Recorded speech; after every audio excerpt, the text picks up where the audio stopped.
En þegar ég var hjá Sigurði, Já. þá kemur einu sinni einn vinur okkar til mín, Tóti Töfrahippi, og hann segir við mig, Ingibergur, ertu ekki til í að fara fyrir mig til Amsterdam og kaupa 1,5 kíló hassi?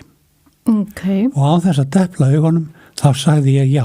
að sjálfsögðu. Ég hafði aldrei á ævinni farið til útlanda Nei. og ég átti ekki einu sinni vegabréf. Nei, Og ég var það útvegað með vegabréf og þá var umhverfið aðeins öðruvísi heldur en núna, það var enginn með síma eða neitt svona nei, og ég fekk eitthvað heimilisong sem ég átti að fara á og þá voru gjaldeyrissöft já, og til þess að skipta gjaldeyri þá varst að fara með 100 krónar seðla út til Danmörk, út til útlanda og skipta þeim þar já, og 100 krónar seðl þá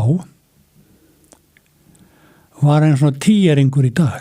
já, Því það er búið að taka 2-0 af krónunni og síðan bara skriljón gengisvellingar. Já. Þannig að ég var með fullan póka af 100 krónar seðlum. Já. Þegar ég labbaði inn í lítinn sparisjóð í Amsterdam og það var eftir fótografið, er að sérst að ég var hérna með fullan svona póka af seðlum já, og öllu fólkinu sem var hérna inni, þú veist, ég var svipað út og bankanu læst meðan að vera að telja.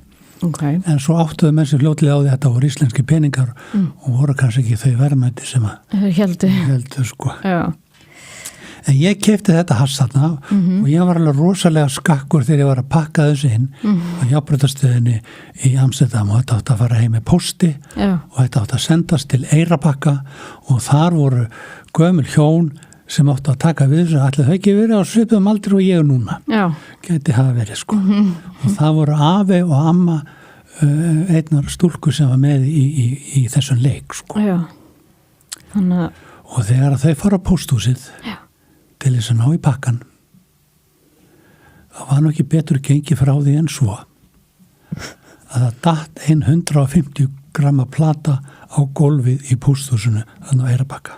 Hver viðbröð þeirra hefðu orðið á þessum akkurat þarna, já, þau réðu alveg yfir minni framtíð. já,